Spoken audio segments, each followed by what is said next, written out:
Total 79 death report हुई हैं और कल से और आज तक में देखें तो 11 एडिशनल डेथ रिपोर्ट हुई हैं। साथ ही 267 persons they have already recovered also from COVID-19। अगर हम तबलीगी जमात की घटना को और वो घटना ना हो उसको कंपेयर करें तो हमने देखा है कि जो हमारा डबलिंग रेट यानी कि कितने दिनों में केस डबल होते हैं वह करीब 4.1 है अभी। वो अगर ये घटना नहीं होती और ये एडिशनल केसेस हमारे नहीं आते तो वह करीब 7.4 डेज होती। आज कोविड से संबंधित कैबिनेट सेक्रेटरी साहब ने सारे जिले के district magistrates, superintendent of police, chief medical officer, state surveillance और district surveillance officer, state health secretaries और चीफ सेक्रेटरीज के साथ वीडियो कॉन्फ्रेंस के द्वारा कोविड-19 की समीक्षा की। कैबिनेट सेक्रेटरी साहब ने सभी डिस्ट्रिक्ट मजिस्ट्रेट से पर्टिकुलरली जो भी फार्मा यूनिट्स हैं जो मेडिकल डिवाइसेज या मेडिसिन बना रही हैं वह सुचारू रूप से चलें उसके लिए स्पेसिफिक आदेश दिए हैं। उन्होंने साथ ही टेक्निकल जो हमने कंटेनमेंट स्ट्रैटेजीज जो जिले को बताई हैं सीधा जिला स्थाई पर डिसेमिनेट करने के भाग के रूप में आज सारे स्टेट्स को, सारे जिलों को ओरिएंट भी किया गया। इस वीसी के माध्यम से जिले के अधिकारी जो हैं उन्होंने अपने एक्सपीरियंस को भी शेयर किया, जिसमें मुख्यतः जहां जहां पर हमारे इससे पहले काफ़ी अधिक केस आए हैं जैसे कि भीलवाड़ा, आगरा, गौतम बुद्ध नगर, पठान मित्था और ईस्ट दिल्ली के कलेक्टर्स और साथ ही मुंबई के म्युनिसिपल कमिश्नर ने अपनी जो स्ट्रैटेजीज उन्होंने फील्ड में अडॉप्ट की हैं उसको भी सारे जिलों के बाकी डीएम्स के साथ शेयर किया। इसमें जो दो मुख्य अंश निकल कर आए हैं, एक है प्रोएक्टिव और ruthless containment implementation at field level और दूसरा है preparedness to the extent of being over prepared ताकि हम केसेस को किसी भी स्थाई पर आए तो मैनेज कर सकें। डिस्ट्रिक्ट ऑफिशियल्स ने अपने स्तर पर अडॉप्ट की हुई स्ट्रैटेजीज के बारे में बताया, जैसे कि कैसे उन्होंने कंटेनमेंट जोन और बफर जोन को डिलिनेट किया, किस तरीके से उन्होंने स्पेशल टीम से डोर टू डोर सर्वे करके जो उनके बफर जोन और कंटेनमेंट जोन में जो फैमिलीज आती हैं, लाखों की तादाद में जो घर आते हैं, उनको कैसे सर्वे किया, टेलीमेडिसिन के द्वारा, कॉल सेंटर के द्वारा कैसे पैसेंजर्स जो आए हैं उनको वो मॉनिटर कर रहे हैं।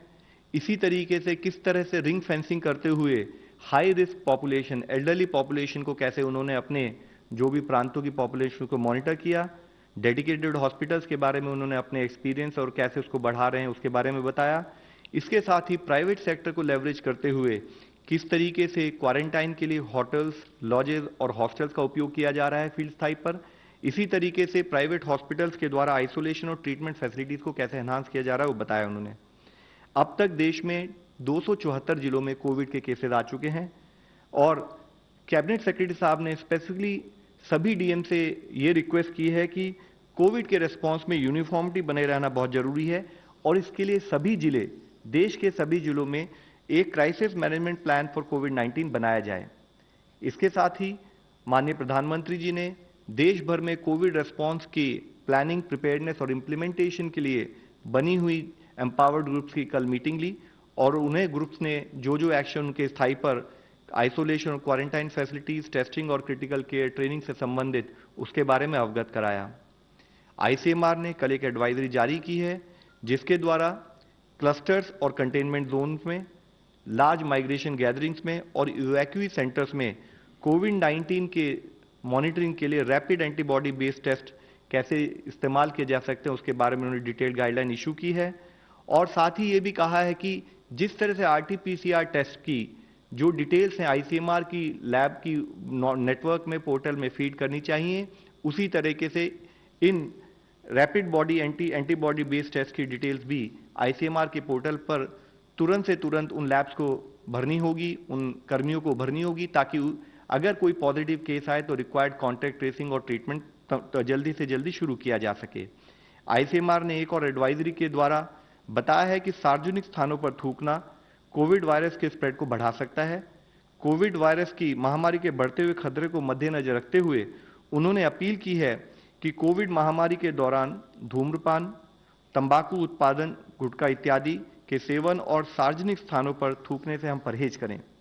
हेल्थ मिनिस्ट्री ने सभी चीफ सेक्रेटरीज को और सभी स्टेट हेल्थ सेक्रेटरीज को भी कहा है कि जो नई इंश्योरेंस स्कीम गवर्नमेंट ने लागू की है उसके बारे में सभी हेल्थ प्रोफेशनल्स को बताया जाए, ताकि उनको पता लगे कि सरकार उनके लिए किस तरह से प्रयत्न कर रही है। आज स्वास्थ्य मंत्रालय ने ऑक्सीजन सिलेंडर्स और उनकी अवेलेबिलिटी के लिए भी एडिक्वेट सप्लाईज हो उसके बारे में स्टेट से डिस्कशन में बताया है। माननीय स्वास्थ्य मंत्री जी, कोविड-19 मैनेजमेंट की तैयारियों का जायजा लेने के लिए कल उन्होंने लोकनायक जयप्रकाश नारायण अस्पताल का दौरा किया। उससे पहले वह आरएमएल और सफदरजंग हॉस्पिटल का दौरा कर चुके हैं और आज वह दौरे पर, जो हमारा एनसीआई झज्जर, उसके दौरे पर भी गए हुए हैं। माननीय स्वास्थ्य मंत्री जी ने विभागों के काम की, फ्रंटलाइन हेल्थ वर्कर्स के डेडिकेशन और कंट्रीब्यूशन की काफी तारीफ की। उन्होंने ये कहा कि आज देश उनकी सर्विसेज के लिए उनका आभारी है। साथ ही माननीय मंत्री जी ने यह भी कहा है कि जब भारत और दुनिया के सभी देश एक वैक्सीन बनाने की तैयारी में जुड़े हुए हैं, तो उसी के तहत एक तरफ वह प्रयत्न चल रहा है, तो हमें यह समझना चाहिए कि सोशल डिस्टेंसिंग और लॉकडाउन कोविड की सबसे बड़ी सोशल वैक्सीन है और इसके लिए सभी लोग उसमें हमें कंट्रीब्यूट करें, सपोर्ट करें। साथ ही नेशनल रूरल लाइवलीहुड मिशन के तहत देश के 399 डिस्ट्रिक्ट्स में 24 स्टेट्स के अंदर 14,522 सेल्फ हेल्प ग्रुप्स के तहत 65,000 मेंबर्स द्वारा मास प्रोडक्शन का कार्य शुरू कर दिया गया है। कोविड-19 के लॉकडाउन के दौरान किसी भी तरह की पावर, ट्रांसपोर्ट और की इंफ्रास्ट्रक्चर सप्लाईज डिस्टर्ब ना हो, उसके तहत भारतीय रेल ने 3 मार्च तक 2.5 लाख से अधिक कोल वैगन्स और 17,700 प्लस पेट्रोलियम प्रोडक्ट वैगन्स का ट्रांसपोर्टेशन भी किया है। भारत सरकार ने लॉकडाउन के संबंध में एग्रीकल्चर और अलाइड सेक्टर्स के लिए एग्जम्पशंस और रिलैक्सेशंस भी दी हैं। ये इंश्योर किया जा रहा है कि किसानों को किसी भी तरीके की परेशानी का सामना ना करना पड़े और फसलों की हार्वेस्टिंग और सोइंग स्मूथली कर सकें। इसके तहत इसके साथ ही एग्रीकल्चर मशीनरी, स्पेयर पार्ट्स और repair work, truck repair shops on highways, उनको भी एग्जाम किया गया है। टी इंडस्ट्री इंक्लूडिंग प्लांटेशन, उनको भी एग्जाम्पशंस दी गई हैं। भारत सरकार ने इसके साथ ही आयुष्मान भारत यानी प्रधानमंत्री जन आरोग्य योजना के तहत जो हमारे 50 करोड़ से अधिक उपभोगी नागरिक हैं, उनकी सुविधा के लिए अब उन्होंने कल एक आदेश जारी किए हैं, जिसके तहत सरकारी लैब्स के अलावा प्राइवेट लैब्स के माध्यम से भी फ्री टेस्टिंग और एम्पैनल्ड हॉस्पिटल में कोविड से रिलेटेड इलाज मिल सकता है। इंडिया ने एक स्ट्रैटेजी अब तक, जैसे कि हम बताते आ रहे हैं कि हमारा जो पूरा एफर्ट है वो एक प्रोएक्टिव और प्रीएम्प्टिव अप्रोच के रूप में है। हमारा पूरा एफर्ट है इस डायरेक्शन में कि instead of virus chasing us, we chase virus, and that is why हमारा एफर्ट स्टार्टिंग से ही सर्विलेंस और कॉन्टैक्ट ट्रेसिंग पर एक बड़े फोकस्ड अटेंशन के रूप में रहा है। हम आप सबसे कोऑपरेशन एक्सपेक्ट करते हैं। We request you, help us to help you. और अंत में मैं आप सबसे अगेन सरकार की तरफ से अपील करना चाहूंगा कि आज रात को 9 बजे 9 मिनट के लिए दिया जलाएं और उन बहादुर लोगों का हौसला बढ़ाएं जो कोविड-19 की लड़ाई लड़ रहे हैं। धन्यवाद। धन्यवाद। गृह मंत्रालय के प्रवक्ता प्लीज। गृह मंत्रालय की तरफ से मैं आपको अपडेट में बताना चाहती हूं कि राज्य सरकारें लॉकडाउन का एनफोर्समेंट प्रभावी ढंग से कर रही हैं। एसेंशियल गुड्स एंड सर्विसेज की स्थिति संतोषजनक है। जैसा आपको पता होगा, लॉकडाउन की गाइडलाइंस के तहत एसेंशियल गुड्स जैसे ड्रग्स, फार्मास्यूटिकल्स, मेडिकल डिवाइसेस, उनके रॉ मटेरियल्स और पैकेजिंग मटेरियल्स के मैन्युफैक्चरिंग के लिए अनुमति है। 3 अप्रैल को हमने डिटेल्ड गाइडलाइंस जारी की थी, जिससे कि एग्जेम्प्टेड आइटम्स की सप्लाई चेन स्मूथली फंक्शन करे। इसमें इन मैन्युफैक्चरिंग यूनिट के एम्प्लॉयज की इंटर स्टेट मूवमेंट को भी अलाउ किया गया था। फिर भी कुछ पॉकेट्स में फार्मा यूनिट्स की समस्याओं का निदान करते हुए आज होम सेक्रेटरी ने संबंधित राज्य सरकारों को लिखा है कि ऐसे मैन्युफैक्चरिंग यूनिट्स जो बहुत क्रुशियल हैं, उनका पूरा सहयोग दें। वर्कर्स की इंटर स्टेट मूवमेंट को सुचारू रूप से चलने के लिए एसओपी तैयार करें, जिससे कि स्टैंडर्ड हेल्थ प्रोटोकॉल और सोशल डिस्टेंसिंग मेंटेन करते हुए इन वर्कर्स की आवाजाही में समस्या ना आए। मैं आप लोगों को माइग्रेंट वर्कर्स और जो अन्य ज़रूरतमंद लोग हैं उनके लिए जो फूड और शेल्टर की फैसिलिटीज उपलब्ध कराई जा रही हैं, उसके बारे में भी अपडेटेड जानकारी शेयर करना चाहूंगी। राज्यों में लगभग 28,000 रिलीफ कैंप्स और शेल्टर्स स्थापित किए गए हैं और ये जो टू बी एग्जैक्ट 27,661 जो रिलीफ कैंप्स हैं, उसमें 23,924 सरकार द्वारा सेटअप किए गए हैं और 3,737 एनजीओज द्वारा सेटअप किए गए हैं। इन शेल्टर्स में कुल 12.5 लाख लोगों को आश्रय मिला है। इसके अलावा 19,460 फूड कैंप्स भी सेटअप किए गए हैं, जिनमें 9,951 सरकारों द्वारा लगाए गए हैं और 9,509 एनजीओज द्वारा लगाए गए हैं। लगभग 75 लाख से ज्यादा लोगों को भोजन उपलब्ध कराया जा रहा है। 13.6 लाख वर्कर्स को शेल्टर और फूड उनके एम्प्लॉयर्स और इंडस्ट्री द्वारा उपलब्ध कराया जा रहा है। इन सब कदमों के साथ हमारा पूरा विश्वास है कि लॉकडाउन मेजर्स सफल होंगे और हम कोरोना वायरस को फैलने से रोक पाएंगे। धन्यवाद। डॉक्टर साहब, आपके लिए एक ऑनलाइन क्वेश्चन है। Latest study of WHO says corona is not airborne, but there are certain sections of experts who believe that it is airborne. Is there any confusion on these two statements? नहीं, confusion तो देखो, एक तो हमने ये समझना है science में जो भी एक्सपेरिमेंट करेगा, कुछ लोगों के फॉर ओपिनियन रहेंगे, कुछ के अगेंस्ट भी रह सकते हैं, लेकिन हमको एक बैलेंस्ड एविडेंस बेस्ड जब हम अप्रोच लेते हैं तो हमको लेना पड़ेगा। अब एक उदाहरण के तौर पे मैं आपको एक बोलता हूं, ये सही मानों में अगर एयरबॉर्न होता था इन्फेक्शन, ड्रॉपलेट इन्फेक्शन नहीं है, एयरबॉर्न इन्फेक्शन है, तो कोई भी फैमिली में जो भी कॉन्टैक्ट्स हैं सारे के सारे पॉजिटिव आना चाहिए। वो तो वही माहौल में रह रहे हैं जिस माहौल में वो जो पेशेंट है वो भी सांस ले रहा है और हवा छोड़ते ही जा रहा है। दूसरी बात हमको एक समझना चाहिए कि समझो ये भी नहीं होता था, हॉस्पिटल के अंदर जब कोई मरीज एडमिट होते हैं उनमें कुछ लोग ये कोविड-19 की बीमारी हुई है या नहीं हुई है 6-8 घंटे एक साथ पड़े, वो सारे मरीज, उनको तो एक्सपोजर, जो दूसरे बाजू जो एडमिट हुए वाले मरीज हैं उनको भी तो इसका एक्सपोजर रहता था, उनको भी नहीं होता है। हमको एक भरोसा बहुत रखना है। कुछ कुछ चीजें, इसके डिसीजंस जो होते हैं ना, कोई एक्सपेरिमेंट्स पे होते हैं। जैसे कोई लोग गोल्डबर्ग ड्रम करके ड्रम होता है, वो ड्रम के अंदर देखने की कोशिश करते हैं कि क्या ये विषाणु हवा से फैलेगा, लेकिन ये आर्टिफिशियल ढंग होता है, क्योंकि वो ड्रम के अंदर हम देखने जा रहे हैं, वहां आपको कुछ भी दिखे उसमें सस्पेंशन पार्टिकल साइज जो होती है बहुत कम रहती है। हमको एक समझना बहुत जरूरी है, उसको हम हमारी भाषा में बायोलॉजिकल प्लॉजिबिलिटी बोलते हैं, कि एक अंदाज कि ये सही में दिखता है या नहीं दिखता है। मैंने जैसे कहा, फैमिली में के पूरे मेंबर्स पॉजिटिव हुए, ये देखने का चांस उतना ही कम है। कोई हॉस्पिटल में कोई मरीज उधर एडमिट हुआ करके सब लोगों को लगने का भी हमने कभी इतना देखा नहीं है। आज तो 1 मिलियन से ज्यादा केसेस हुए हैं। अगर इस किस्म के केसेस अभी नहीं दिखे तो मेरे मन में जो चीज है, मैं ऐसे न्यूज जो हवा में आती है उस पर ज्यादा भरोसा रखता हूं। जो एविडेंस है उसके ऊपर भरोसा रखिए। Mr. Neelu Ranjan. Yeah, please just let the question come. Yeah, Mr. Neelu Ranjan. Rapid जो आप एंटीबॉडी टेस्ट शुरू कर रहे हैं, गाइडलाइंस जो दिया है, वो कब से शुरू हो रहा है और किन किन इलाकों में, कितने इलाकों में, जिलों में शुरू हो रहा है? वो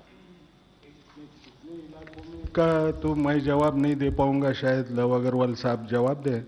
ये जब भी ये टेस्ट किट्स आएंगे, हमको ऐसे लगता है कि ये वेडनेसडे तक मिल जाना चाहिए। ये मिलने के बाद में हम उसको फील्ड में डिप्लॉय करने का सोचेंगे, लेकिन कहाँ कहाँ होगा शायद। लेट मी एक्सप्लेन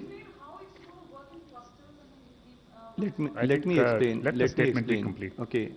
देखिए, जो ये रैपिड डायग्नोस्टिक टेस्ट जिसकी एडवाइजरी कल इशू की गई है, उसके तहत प्राइमरी हमारा फोकस है कि जहां पर ज़्यादा केसेस आए हैं, इसके साथ ही जहां पर कोई लार्ज गैदरिंग्स, इससे पहले कोई क्लस्टर्ड एरिया है या कोई इवैक्यूएशन सेंटर है जहां पर कि बहुत सारे लोग जो सस्पेक्टेड हैं एक पर्टिकुलर एरिया में रह रहे हैं, वहां पर हम लोग ILI यानी कि इन्फ्लुएंजा लाइक इलनेसेस, तो अगर कोई ऐसे वहां पर केसेस आते हैं जो उस पर्टिकुलर एरिया में हेल्थ फैसिलिटीज हैं, तो उन केसेस में उसकी मॉनिटरिंग के एक एक्शन के रूप में हम लोगों ने नई गाइडलाइन शुरू की है, जिसके तहत ये होगा कि जो भी इन्फ्लुएंजा लाइक इलनेसेस उस फैसिलिटीज में आएंगी, उनको हम रैपिड डायग्नोस्टिक टेस्ट के थ्रू वेरीफाई कर सकते हैं कि उनके अंदर वो एंटीबॉडीज बनी है नहीं है।